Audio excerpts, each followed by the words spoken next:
입니다. 어제 그리고 그제 보았던 살인하지 말라는 6계명 그리고 간음하지 말라는 7계명은 아무래도 거리가 조금 있는 느낌을 주었을 것입니다. 누구를 살인한 적이 없죠.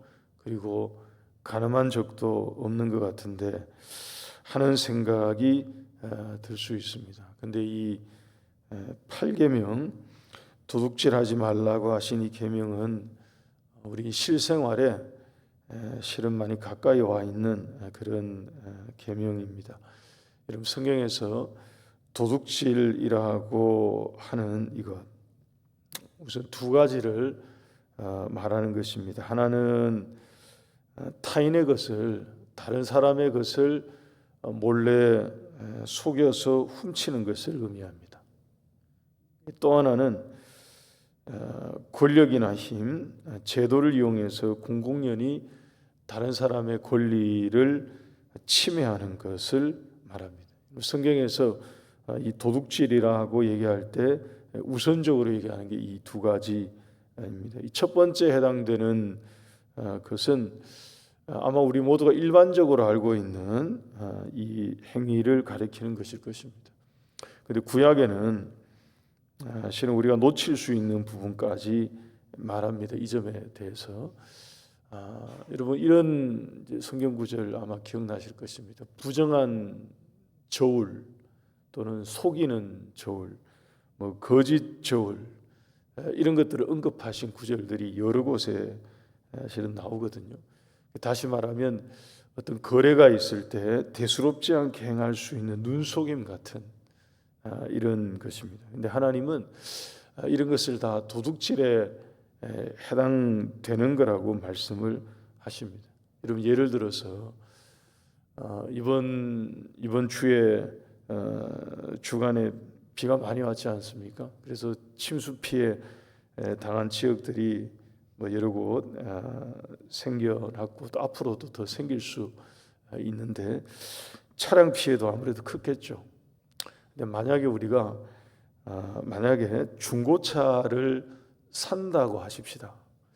아마 걱정되실걸요.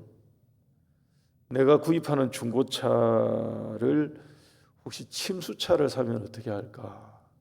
어떻게 하면 잘 이렇게 구별을 속지 않고 잘 구별할 수 있을까? 이런 걱정을 아마 중고차를 산다고 하면 안 할 수가 없을걸요. 아마 온라인에서 인터넷에서 어떤 물건을 중고로 거래한다고 한번 생각해 보십시오. 아마 그런 경험들이 있을 수도 있습니다. 이렇게 사진 찍어서 올려놓은 거하고 막상 돈 주고 사보니까 이게 달라요. 얘기했던 거하고 다른 거죠. 몇 주 안 지나서 이 고장 나버리는 이런 거죠. 여러분 이 8계명의 실은 이 범위를 넓히면 이런 게 다 포함되는 것입니다. 다른 사람을 속여서 몰래 훔치는 것과 실은 같은 이런 거죠. 여러분 학생들이 학교에서 엄격하게 말해서 시험 볼 때 치팅하는 거, 컨닝한다 그러죠. 한국에서는 다 여기에 실은 해당되는 것입니다. 여러분 타인의 노력과 수고를 훔치는 행위에 속하는 이런 거거든요. 우리가 자녀들에게 실은 이런 교육을 해야 됩니다. 이런 거 있을 수 없도록, 있으면 안 되도록. 유형의 재산뿐만 아니라 여러분 무형의 재산도 마찬가지 아니겠습니까? 우리 흔히 말하는 이 지적 재산권도 마찬가지입니다. 표절 문제. 다른 사람의 글을 표절하거나 다른 사람의 디자인을 도용하거나 논문을 소위 말해 뺏긴다고 하지 않습니까? 뺏겨와서 본인 어떤 주장이나 통찰처럼 사용하는 것. 여러분 이런 모든 행위가 실은 여기에 다 포함됩니다. 우리의 실생활에 굉장히 가까이 와 있는 부분일 수 있습니다. 우리가 이것 돌아봐야 하는 그러한 것이죠. 두 번째는 권력과 힘을 이용해서 공공연히 남의 권리를 도둑질해 가는 것이 있습니다. 여러분 성경에서 하나님은 이 점도 굉장히 크게 다루고 계십니다. 권력자들이 자기의 권세를 이용해서 가난한 자들을 억압하거나 착취하는 이 문제, 그리고 힘을 이용해서 더 큰 힘을 가지려고 하는 그런 행위에서 발생하는 부정부패, 이런 것들을 하나님이 크게 다루셨습니다. 지도자에 대한 심판의 이유를 그것 때문에 말씀을 하시거든요. 근데 그 지도자의 문제로 끝나는 게 아니라 그 사회에 대한 심판으로 이어집니다. 그 사회에 대한 심판의 이유를 하나님이 또 그렇게 말씀을 하셔요. 여러분, 오늘날 이거 우리 사회로 보자면 굉장히 광범위하게 일어나고 있는 그런 문제이죠. 우리가 흔히 말할 때 이 화이트 칼라 범죄라고 하지 않습니까? 여기에 다 해당되는 것입니다. 고위 공무원들이나 아니면 권력자들의 조직적인 범죄 행위 또는 위법 행위, 배임, 탈세, 이런 게 다 여기에 다 포함되죠. 더 나아가서 법을 이용한 정교한 도둑질이 만연합니다. 법망을 피했다고 생각하기 때문에 오히려 더 떳떳하게 여겨요. 법을 피했다고 생각하기 때문에, 법에 저촉되지 않았다고 생각하기 때문에 자기 스스로 가책도 없어요. 죄의식도 일어나지 않습니다. 그래서 어느 순간부터는 비정상이 하루아침에 다 정상으로 다 바뀌어 있는 것을 이제 발견하게 되는 그런 거죠. 이게 전부 다 8계명을 깊이 숙고해야 되는 대목이 아닐 수가 없습니다. 모든 사회에서 만연하게 일어나고 있는 그런 문제죠. 앞으로도 이게 계속해서 반복되지 않겠습니까, 여러분? 여러분, 이 두 가지가 8계명과 관련해서 주로 거론되고 있는, 성경 안에서도 되고 있는 내용인데, 여러분, 여기에 더해서 우리가 몇 가지 오늘 아침에 더 좀 같이 봤으면 싶습니다. 하나님께서 말씀 가운데에 다른 도둑질들을 몇 가지 더 말씀해 주고 계십니다. 세 가지만 덧붙이겠습니다. 성경 안에서 다 발견되는 내용입니다. 세 번째입니다. 예레미야 23장 30절 말씀 한번 보십시오. 예레미야 23장 30절 보시면, 여호와의 말씀이니라, 보라, 서로 내 말을 도둑질하는 선지자들을 내가 치리라 라고 하십니다. 그러니까 하나님의 말씀을 도둑질한다고 지적하고 계십니다. 이것은 다른 게 아니고요, 하나님의 말씀의 권위를 자신의 권위로 이용하는 행위를 지적한 것이죠. 우리가 예레미야서 볼 때 이거 나왔습니다. 그러니까 하나님이 이렇게 말씀하셨다, 하나님이 내게 말씀하셨다, 하나님이 내게 뭔가를 보여주셨다 하는 것으로 그 하나님의 권위를 자기의 것으로 이용하는 것입니다. 하나님은 이것을 도둑질했다고 말씀을 하셔요. 그래서 하나님의 말을 도둑질하는 선지자들을 내가 판단하겠다라고 말씀하시죠. 우리가 주의해야 되고 주의하라고 우리에게 말씀해 주시는 그런 부분입니다. 네 번째입니다. 사무엘하 15장 6절 말씀을 한번 보시겠습니다. 이런 것도 있습니다. 우리가 이것도 이전에 사무엘서 볼 때 봤던 내용입니다. 압살롬에 관한 내용이죠. 이스라엘 무리 중에 왕께 재판을 청하러 오는 자들마다 압살롬의 행함이 이와 같아서 이스라엘 사람의 마음을 압살롬이 훔치니라, 이렇게 말씀을 하셨습니다. 그러니까 마음을 훔쳤다는 것인데요. 여러분, 여기에 이 사무엘서에서 사용된 훔치니라고 표현된 이 단어가 이 8계명, 10계명 8계명에서 도둑질하지 말라고 하신 이 도둑질하고 딱 똑같은 단어를 사용을 하셨습니다.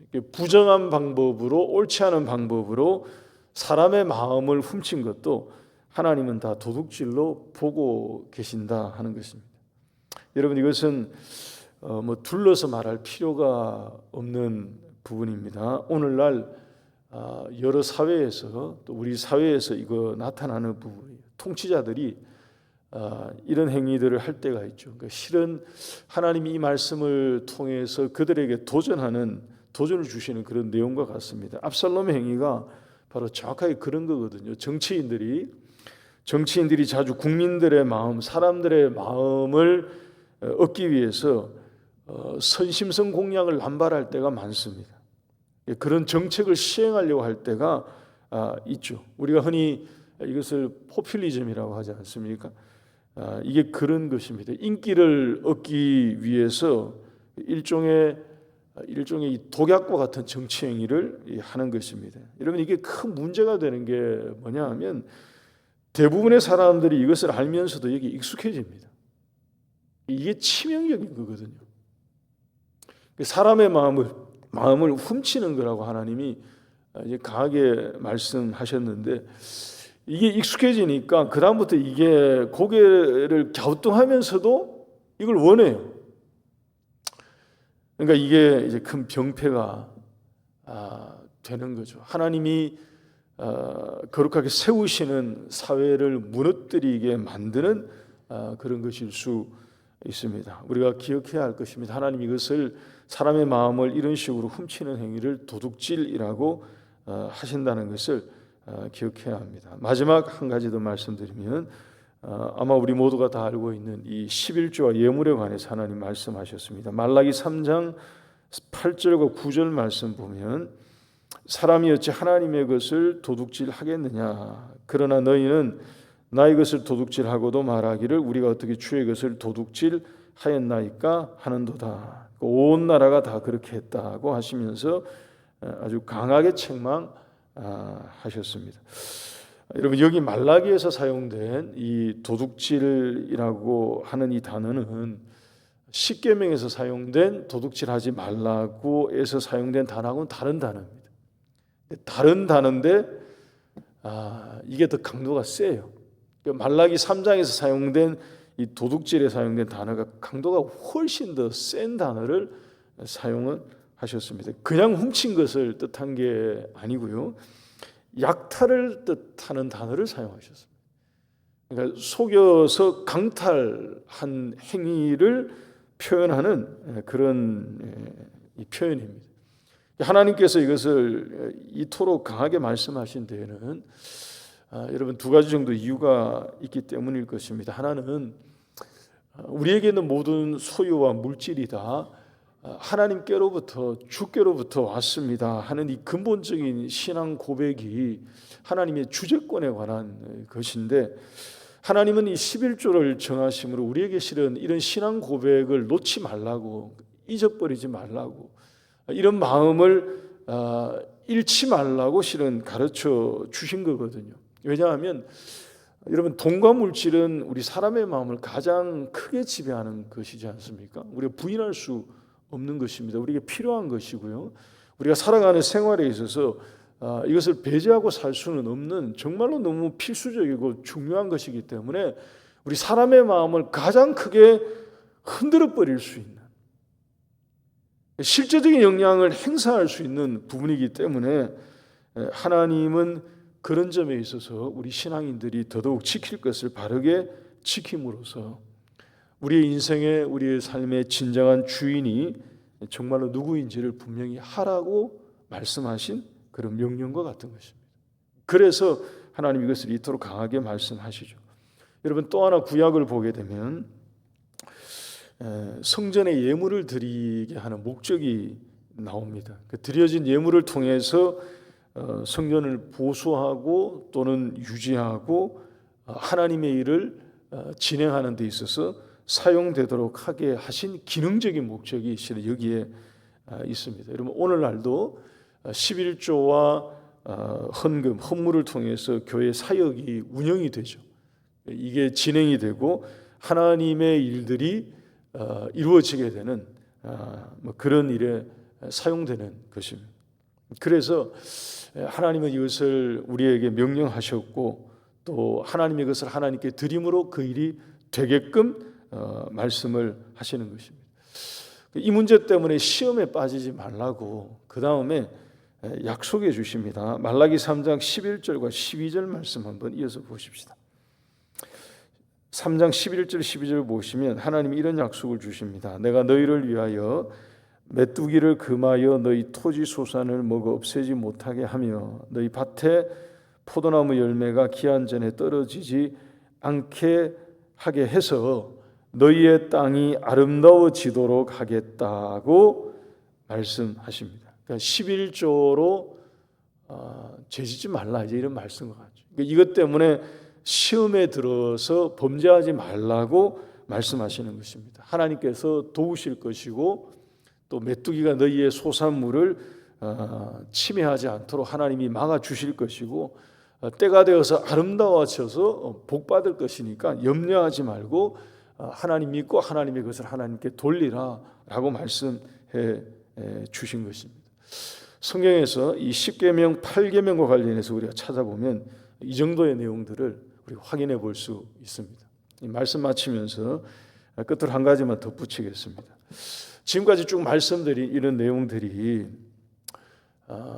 도둑질하지 말라고 계명으로 말씀하신 이 내용이 표면적으로 드러나 1차적으로 쭉 드러난 내용이 그대로인데 다른 각도에서 다른 관점에서 여러분 이 명령을 우리가 생각해 본다면 여러분 이것은 우리 각자에게 무엇을 명하시는 것과 같으냐 하면 하나님이 우리에게 주어진 삶의 자리에서 신실하고 그리고 성실하고 그리고 근면하게 맡겨주신 각자의 자기의 일을 열심히 행하라 그 명령하신 명령과 또 같습니다. 왜냐하면 여러분 이런 말씀들을 끝으로 한번 보십시다. 사도 바울이 말씀한 말씀입니다. 데살로니가 후서 3장 10절 말씀 보게 되면 누구든지 일하기 싫어하거든 먹지도 말게 하라고 말씀하셨죠. 일하기 싫은 사람들이 그러면 어떻게 먹으려고 할까요? 다른 사람의 것을 도둑질해서 먹거나 그냥 어떤 형태로든 그냥 얻어서 먹거나 이런 행위들로 나타날 수 있죠. 사도 바울이 지적한 내용이 바로 그것입니다. 땀 흘려 성실하게 일하지 않고 남의 수고를 거저 얻으려고 하는 것에 대해서 바울은 그렇게 하지 않도록 하라고 말씀한 것입니다. 에베소서 4장 28절 말씀도 같이 있죠. 이 말씀도 기억하시면 도둑질하는 자는 다시 도둑질하지 말고 돌이켜서 가난한 자에게 구제할 수 있도록 그 다음 말씀 자기 손으로 수고하여 선한 일을 하라고 하십니다. 그러니까 10계명 8계명이 조금 넓혀서 이해를 하니까 여기까지 연결이 되는 거죠. 우리 모두에게 우리 각자가 할 수 있는 하나님이 주신 육신의 어떤 힘, 또 내 삶의 자리, 영역 이런 모든 곳에서 게으르지 말고 근면하라는 거예요. 열심히 땀 흘려 일하라는 것입니다. 하나님이 주신 그 삶의 시간 가운데 최선을 다해서 신실하게 성실하게 살아감으로 이 8계명에 넘어지지 않도록 이것을 어기는 그런 삶을 살지 말라고 권면해 주신 것입니다. 우리 오늘 이 말씀 기억하여서 하나님 앞에 바르게 서고 또 신실하게 살아가는 우리의 삶이 될 수 있기를 주의 이름으로 축원합니다.